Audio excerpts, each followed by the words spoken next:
Hello, I'm Brian Johnston, and I have the honor of telling you about the next presentation, Breaking the Ice to Torngat.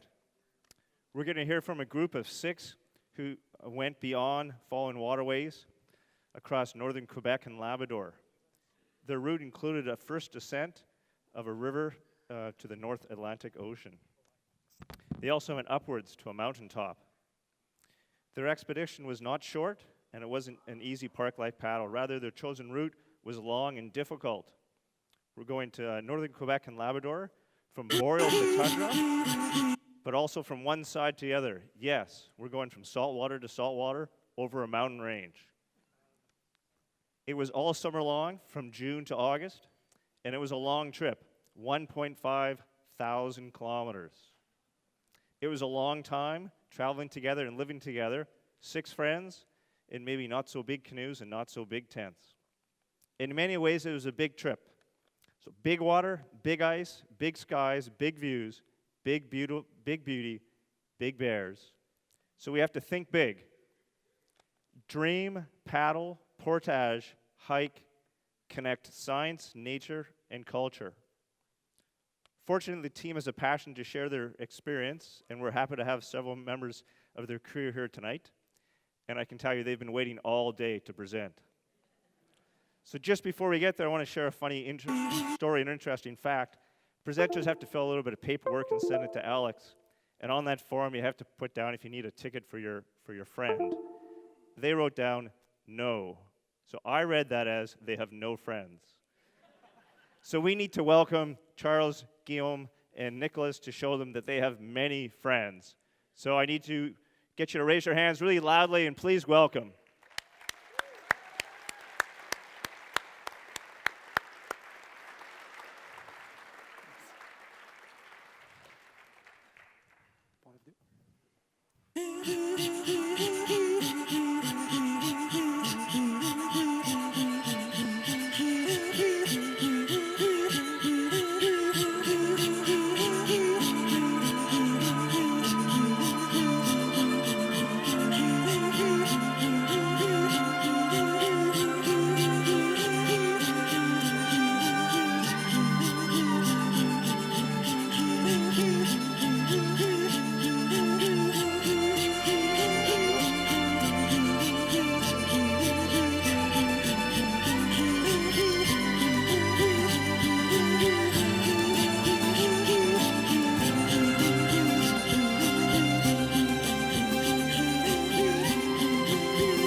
Okay, hi everybody.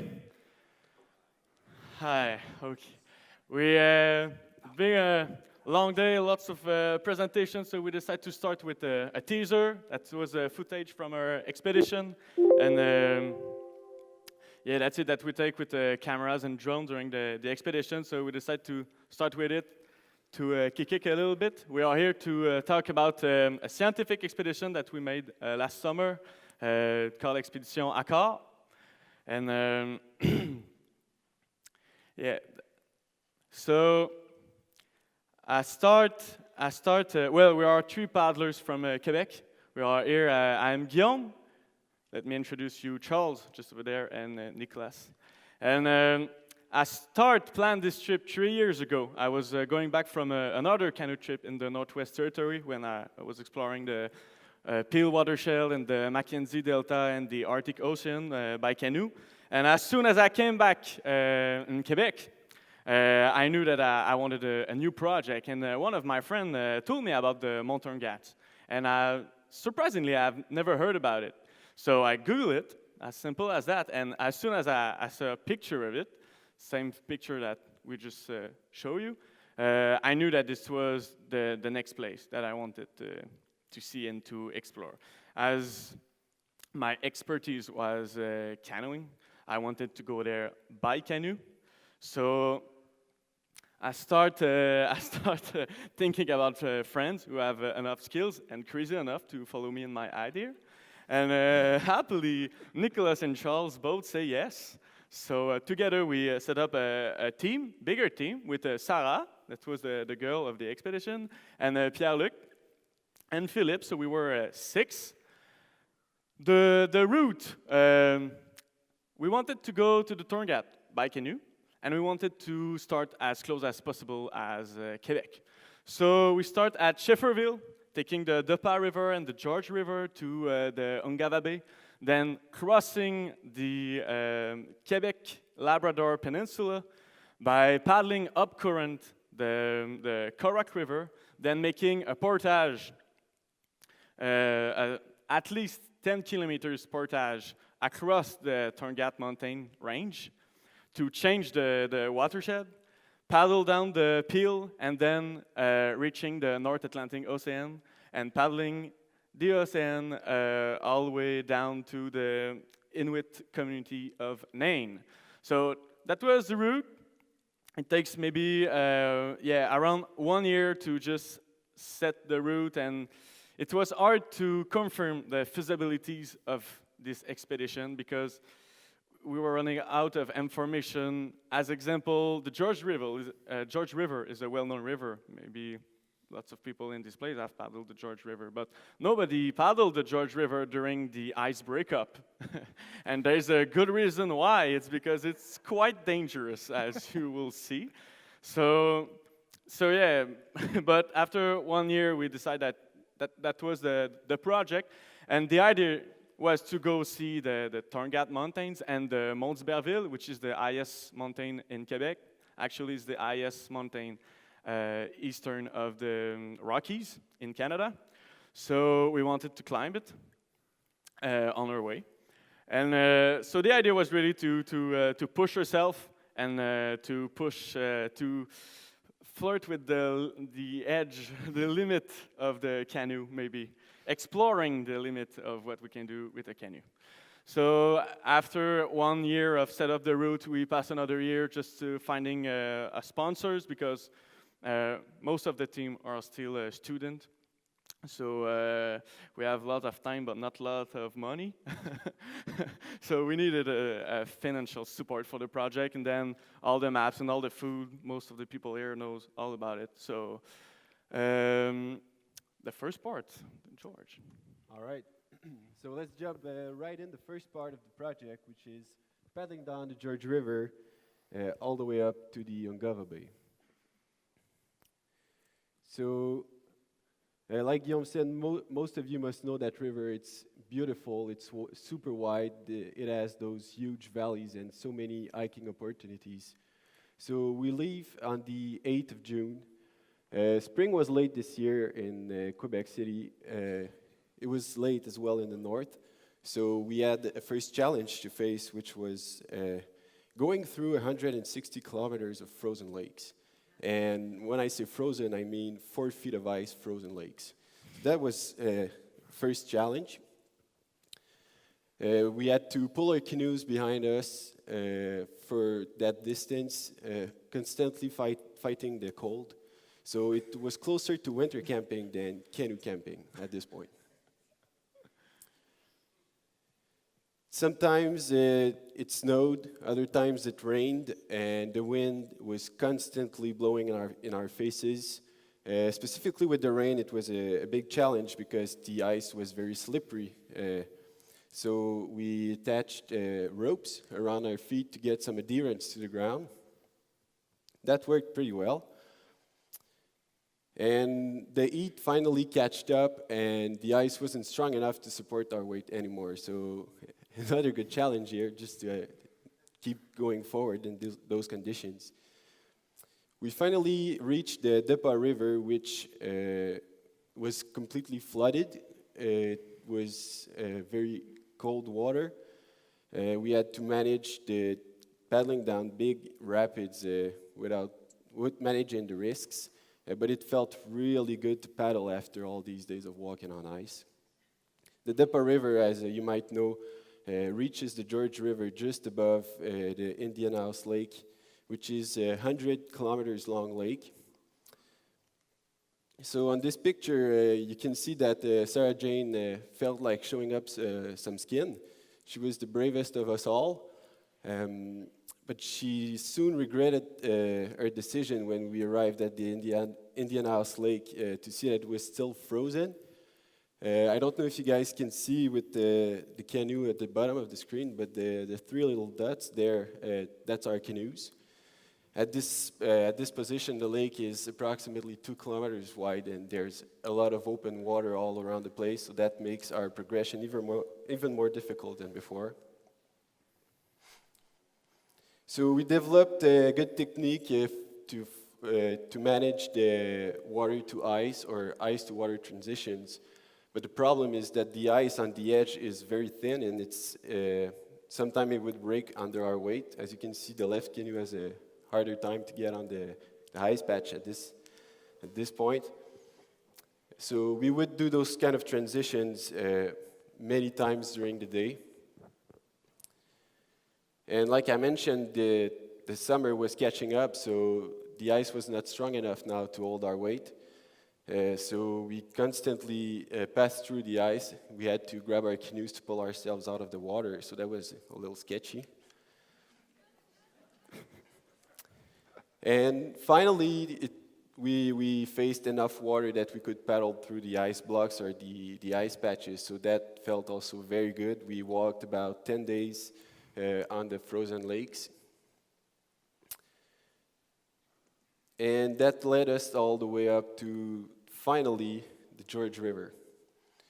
Ruthless river, it was also flooded.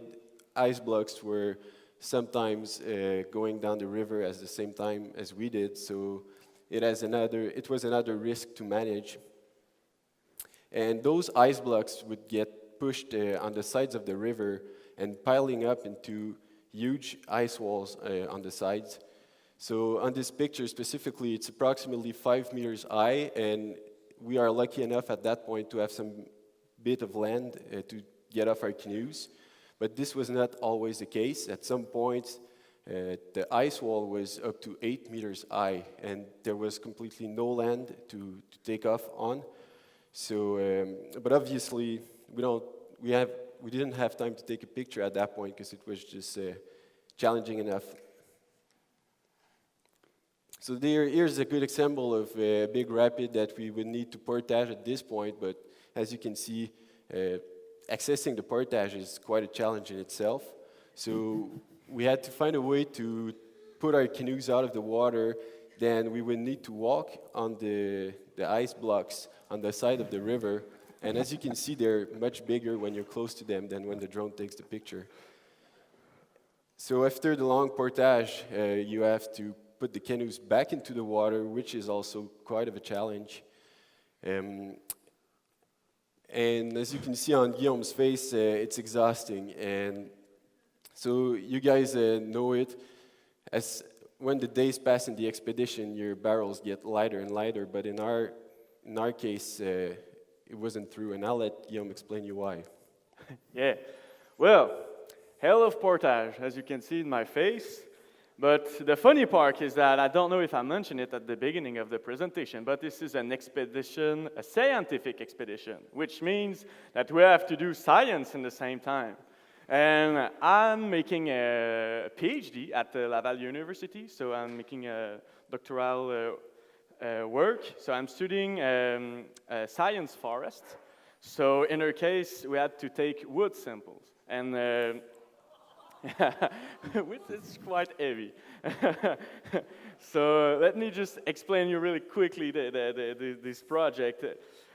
I'm making a PhD, so I have a formation in science. And one day I just wake up and I said, we need to do something. We need to do a scientific project with this expedition. So this is not part of my PhD, but it's just another project that I built up with a team of researchers at Laval University. And the point is climate warming going really faster in the north than in the south.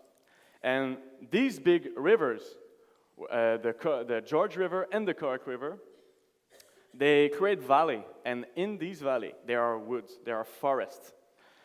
But these forests are going far more northern than the tree line. So you can sample trees that are as much as 600 kilometers more north than the tree line. So those trees really experiences a really fast climate warming by studying the growth and the properties of the wood, the anatomical and mechanical and chemical properties of the wood. You can help predict how the southern boreal forest is gonna react to the climate change.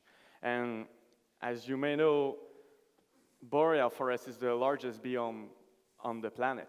So understanding how those trees are going to react to climate change is quite important. So this is why we did this project. So basically, we had to cut trees and take wood samples. And when you're home, you say, oh, it's not that bad. But at the end of the day, like you saw the kind of portage we were through, you have to stop and go cut trees with saw ends and with axes.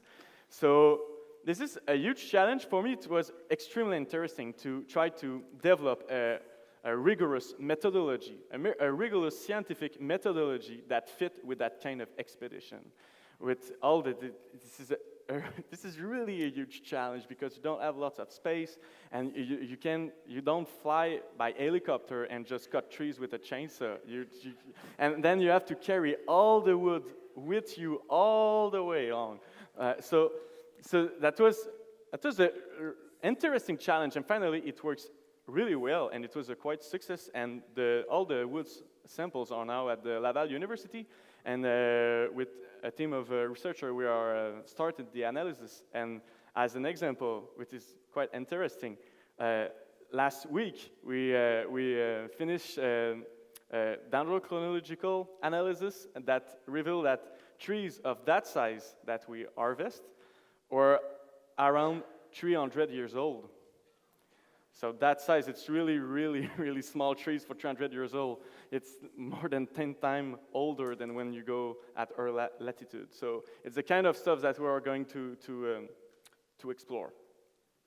So this is some of the samples that we carry on our back all the way down the George and all the way up the Cork. Some of the samples. Yes, some of the samples.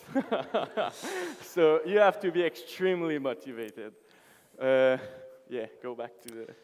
All right, so we finally reached Kanjiksualujuak, known as George River as well. So after 23 days of paddling down the George River, this is where we'll get our first food supply. So we're really excited to meet the community there, rest a little, And in no time, we're ready to attack the second part of the trip, which is paddling up the Roulx River, go across the Torngat Mountains, paddle down the Palmer River, which will bring us to the Atlantic Ocean. So this is going from the Arctic Ocean to the Atlantic Ocean. Which is funny is that it's really sea to summit to sea. And this is really the summit. This is the highest point in Quebec. It's the Mont d'Iberville. So it's a nice challenge. And this is an example of the Roulx. Once again, we were just on time with the flood, which wasn't working in our favor at that point, since we're going up. So, as you can see, the water is really, it moves really fast. We're in the second week of July approximately, and we still have to manage over a meter of snow on the sides. So going up the Roulx River, well, we have a few options. We can walk on the side when the water is shallow and pull our canoes. Another option is simply to paddle upwards. So there are some eddies on the side of the river, but the current is really strong, so it makes it exhausting. The guy knew they were filmed, though. Yeah, they're giving it for the camera. It's for the show. It's just for the show, eh? And remember that the river is flooded, so there's no beaches on the side. We're paddling straight into the bush. Another option would be simply tying ropes at both ends of the canoe and pulling it while we walk on the side. The advantage of that is all the weight stays in the canoe while we can walk freely on the side. But it's we couldn't manage it much of the time because we were simply in the forest. And finally, our last option, the more painful of it all, the portage, as you can see on the right of the picture. And this river, some people paddle it downwards, so when there are a big waterfall like this, there's a clear portage route. But when you arrive at the Class 2 Rapid or Class 3, people still paddle it down, so there's no portage route on the side, so you have to make your own in the forest. Like I mentioned, all the beaches were flooded, so you have to take off directly in the bush. We hated those trees so much. Willow. So after 13 days and 130 kilometers, we reached the highest point of the Roulx River, where we would attack the biggest portage of all. We expected it to be between 10 and 15 kilometers, depending on when we would meet the Palmer River. So we portage for a day and a half, and we reach a very small stream, just big enough for our canoes to float, but we constantly have to walk on the side. But this is much better than portaging, so we're super excited. We follow it for about a day, and as you can see in the background, the Torngat Mountains are just rising behind us. And as we go, the current gets stronger and stronger, and at some point, the river completely disappeared under the bushes. So there we felt like Indiana Jones looking the golden statue hidden somewhere in the bush. We had a good time at that. Actually, we have a video of of that day, of that scene, and we just hear, ah, ah, ah. So we decided not to put it in the presentation. So as we go, we find out that this stream turns out to be the very beginning of the Palmer River. So good news, we found it quick. In this situation, the flood helped us. So finally, it paid off. And to our knowledge, the Palmer River was not mapped. So while we were there, we took some notes of all the obstacles we would encounter on our way. The river would grow bigger and bigger as we go down and directly feeding up from the water that is coming from the Torngat Mountains, so the water is specifically cold. But there's still a lot of waterfall in our way, so we have to portage on the sides of the mountains in the thick bush, making our way a lot difficult. So just as a matter of reference, this is one load of a typical portage we would do. We would do 2 ways all the time, so we have to come back for the canoes and the rest of the things. And after 4 days of paddling the Palmer River, we arrived straight in the heart of the Torngat Mountains, the Palmer Valley, which is absolutely stunning. And in the middle of this picture, we can see the beginning of the Nakvak Fjord, which is our entry point on the Atlantic Ocean. But before going there, we have another mission to accomplish, something to check on our to-do list. This is basically just to give you a reference of the height of the mountains, which can be up to 800 meters on the side. If you just click next. Yeah, I don't think you can see it because of the canoe, but there's somebody in there. Unfortunately, we cannot see it right now. And yeah, Mount Kopvik was teasing us from a long time. While we were paddling down the Palmer River, we could see it afar, but now we finally reached a point where we could go and hike it up. Yeah, so basically we wrapped all the canoes together because Labrador is quite of a polar bear country, and in their case, polar bear country. So we portage all our stuff on the mountain and then wrap it up together and to a big rock. And we wanted to hike the Mont d'Iberville, which is 2 or 3 days of hiking. So yeah, this is our setup, and yeah, it's not. I think all the pictures say what they have to say. I mean, this hike was absolutely incredible. We set up a camp at 1,000 meters, and the next day we hike at the summit. You can see that this is only rocks, and this is absolutely beautiful. And this is what you see when you're on the top of Quebec, of the province of Quebec. One side is the Palmer River, which flows through the Atlantic Ocean, and the other side is the Korak River, who go back to the Arctic Ocean. So this is quite crazy. Thank you, Guillaume. So I'm the fortunate guy who will tell you a little bit about the Atlantic coast, which was supposed to be just the way out or the conclusion of the trip. Well, well, well. We had kind of a rendezvous here. So let me just to explain a little bit of how it went on the coast for us for 3 weeks. I'll tell you a bit about the first day we reached the coast. So that picture was taken very early in the morning, maybe 5 o'clock. So the day started with the Guillaume's birthday, actually. So he was just sitting on his barrel, 2 o'clock in the morning.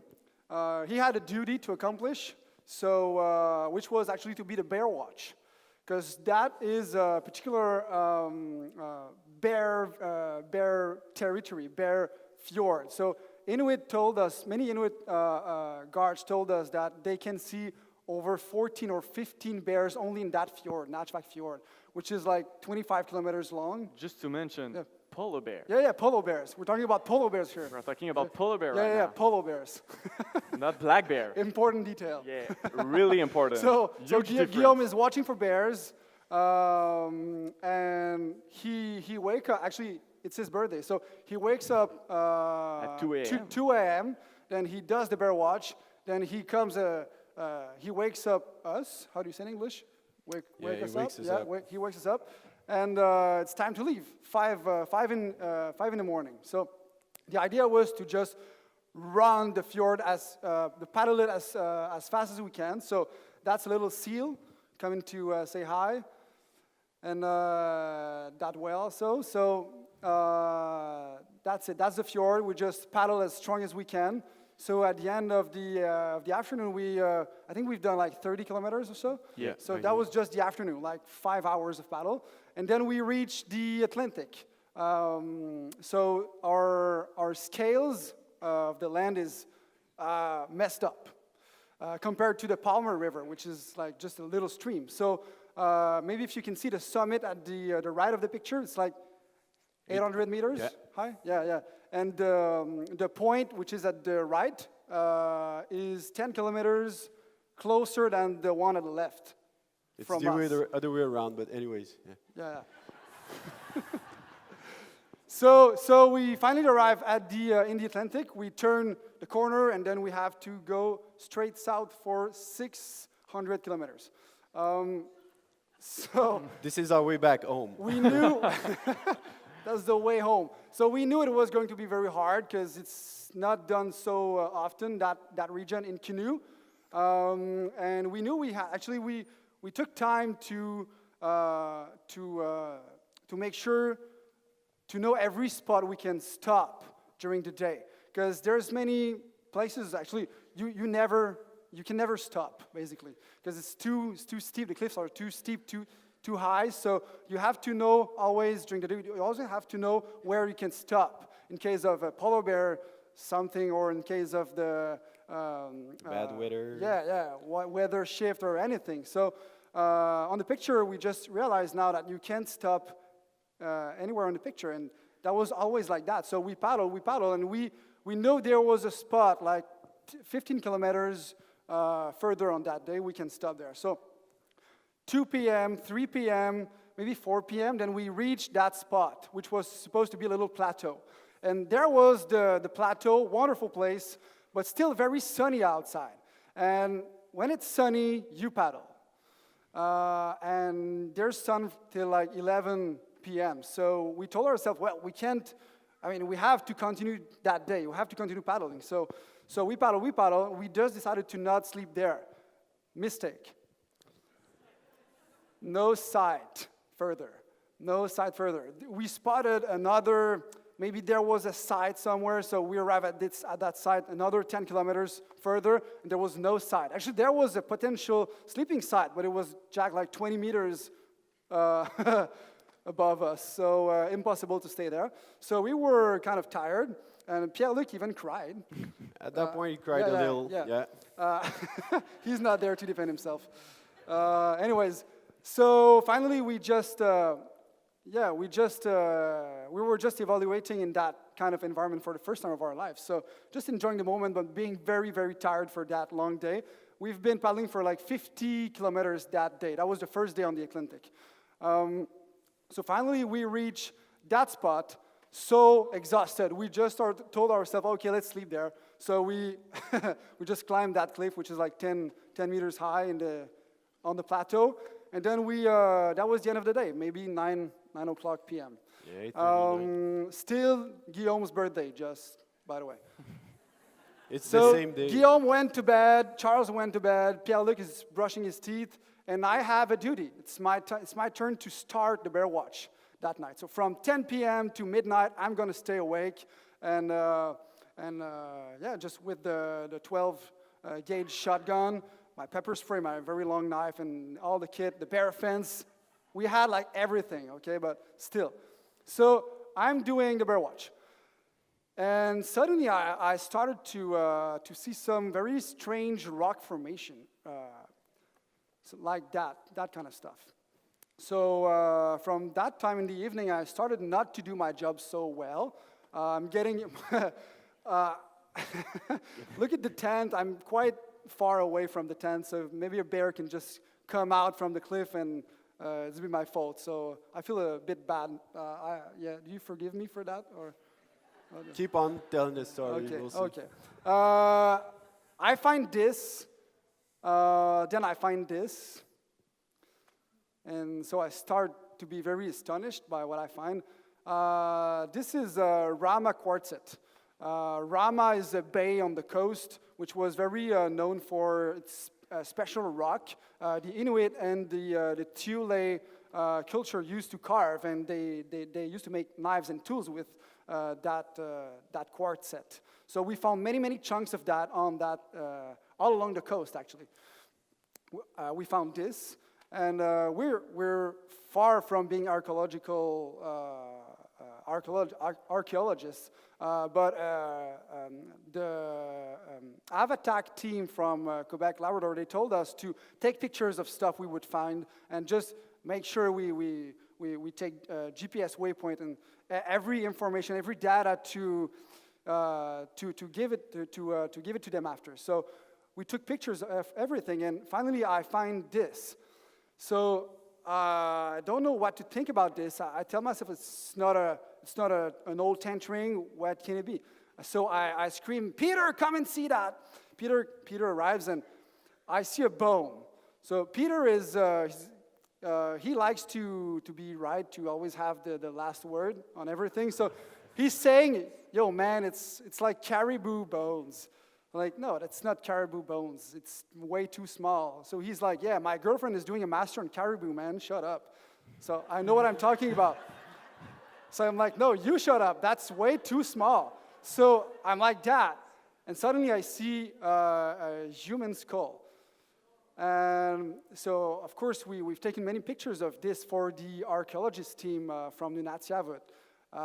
We're not going to show these pictures right now, but it was a very emotional moment for the two of us because we started thinking that, oh my God, like these people, because we found 10 graves like that at pretty much the same spot. So we were starting to think that these people who buried these loved ones, like maybe 300 years ago, they fell just as we fell when we buried our grandfathers, grandmothers, and it's the same feelings, we guess. So it's just very special to be there and to live history like right now. It's during a canoe expedition, it's crazy, completely crazy. So we finally found that we were on an ancient Inuit, Thule, or Dorset, pre-Dorset somewhat site, which was very crazy to be there. So every rock was part of any of a rock formation of occupation site.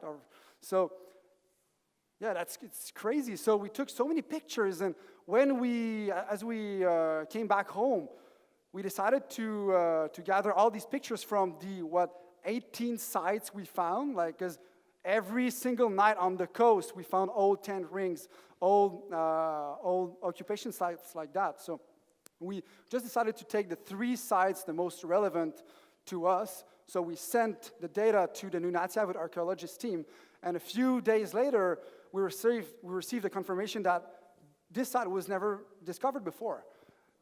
They didn't know it was actually existing. So it's crazy. So that's the Labrador coast. Lots of rock formations, rocks that are very, very, very old. Some geologists state that it's 3 billion. 3.9 3 billion. Years old. The Earth is 4.5 billion years old approximately. So there's lots of chances that these are the oldest rocks on the planet. And sometimes it looks like this. So it's like you're in the American far west. Sometimes you turn your head and you're like in Iceland.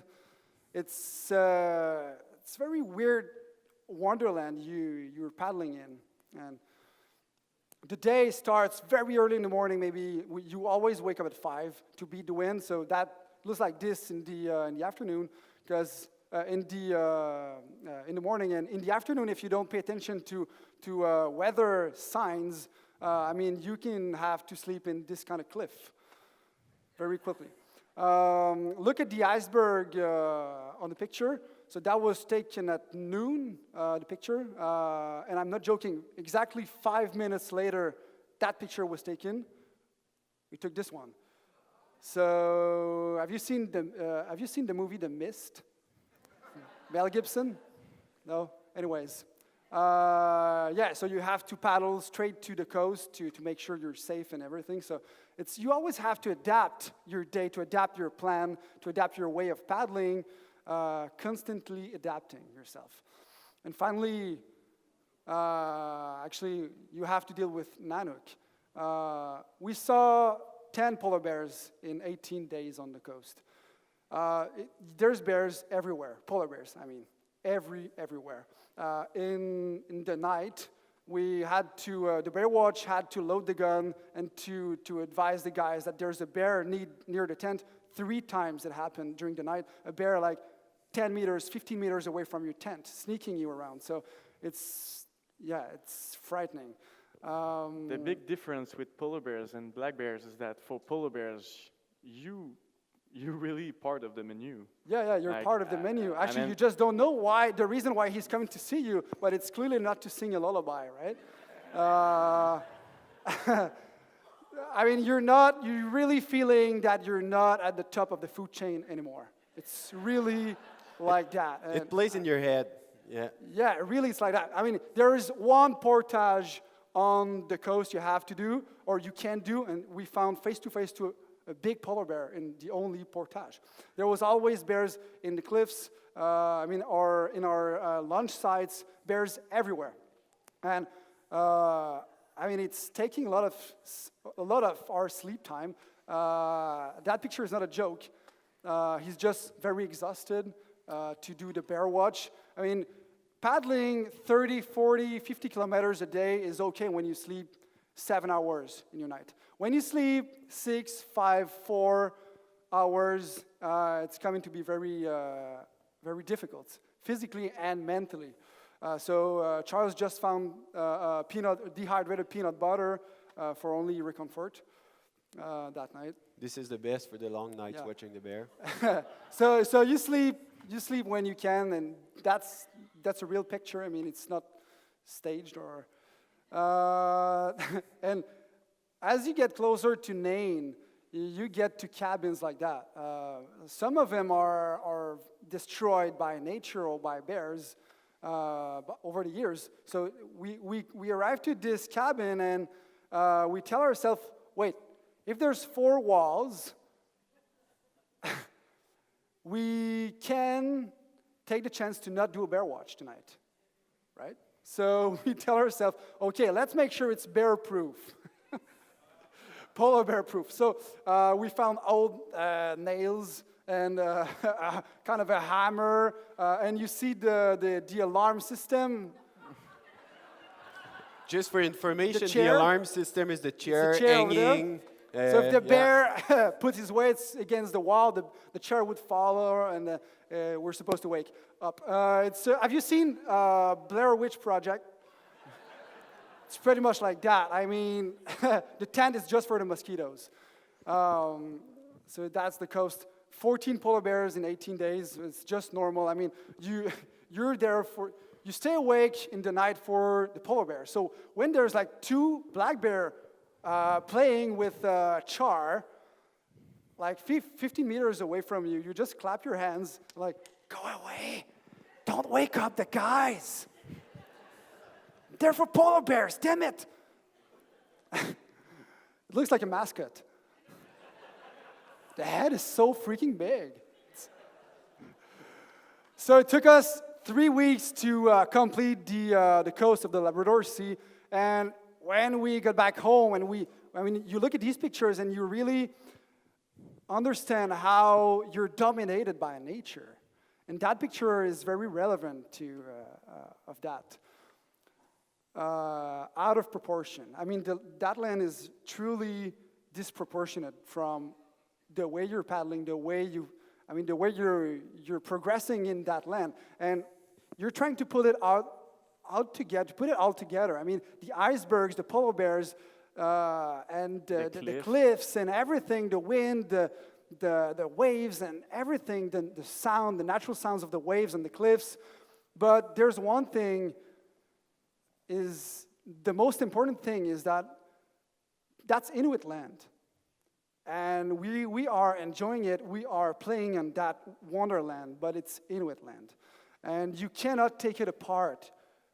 You cannot take it apart, that land, from the people for who it's the homeland since millennials. So as we got closer to Nain, we met with so many wonderful people. That man is Noah. He's from Nain. He was born in Hebron on the coast. And you get to these people, and they just want to know how you manage to come from Natchvik Fjord. They don't even go as north as that in a motorboat these days because it's so expensive. I mean, the gas is not cheap.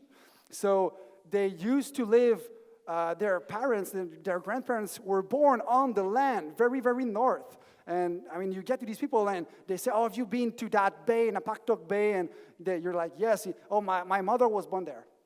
You're like, your mother was born there in an igloo. My mother was born in Quebec in a hospital. It's very interesting. Lots of respect for these people. They know their land more than I know my apartment. Dry fish.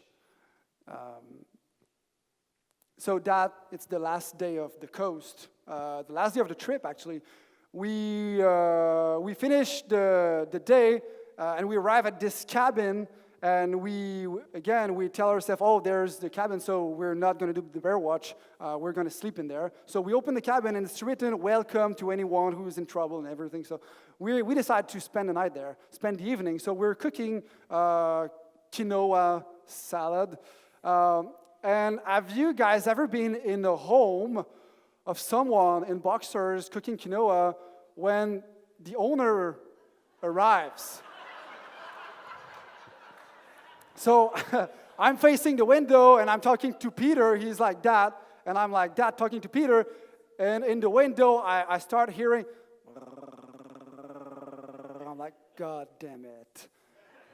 Peter runs outside, and he explains the situation. Then Jim and Elena were so nice with us. And they were like, oh, sleep with us in the cabin. I mean, it's full of polar bears around it, you crazy guys.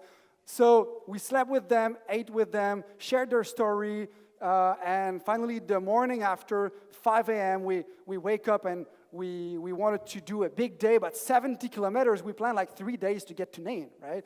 Like 25 kilometers a day or so. But we exit the cabin and there's a massive polar bear next to the canoes. So Jim is very pissed. He takes his rifle. And how do you call the Binoculars. The binoculars. Take the binoculars, exit the cabin, very not angry, but surprised. And he looks at the polar bear, and he's saying, oh, it's a big one. And Helena, his wife, at the same moment, asks us to try our kayaks. So there I am with her iPad like that, taking the photo because there's a polar bear like 20 meters away in the water. It's kind of a weird moment, but Jim scared the bear. He turned away, and Jim tells us it's now or never, guys. So we start paddling as strong as we can, and we decided not to sleep on the land this night. We decided just to go to Nain, even if we had to paddle 70 kilometers. So we paddled 70 kilometers in the ocean, going up current because of the islands and the tide when you arrive in Nain. And that's our last day in Nain. And that's it. That's pretty much it. So that was the trip.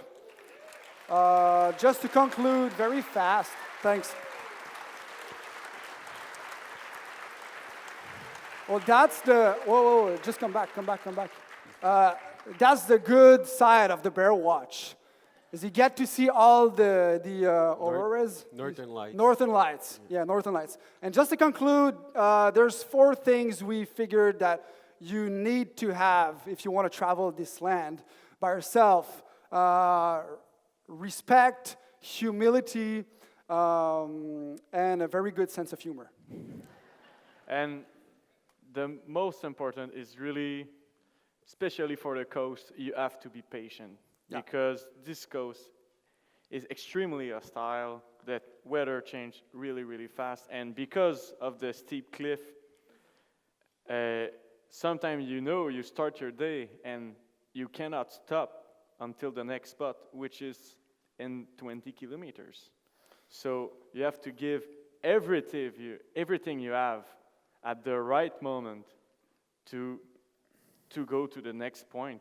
And you need to be really, really patient and to wait for the good moment to do that. Otherwise, this is extremely dangerous. And really, really quickly, Expedition Acor is just the beginning for us, and we already have next project in mind. I mean, we've been learning to paddle and mastering canoeing for maybe 15 years now, and now we are looking more north, more for the Canadian Arctic, and our next project will be in 2 years, and we want to explore more the north. And if you enjoy our presentation and you want to follow us, maybe if you are on Facebook, find us on Facebook, or maybe you can go on our website, expeditionacor.com. So that's it. Well, thank you for listening.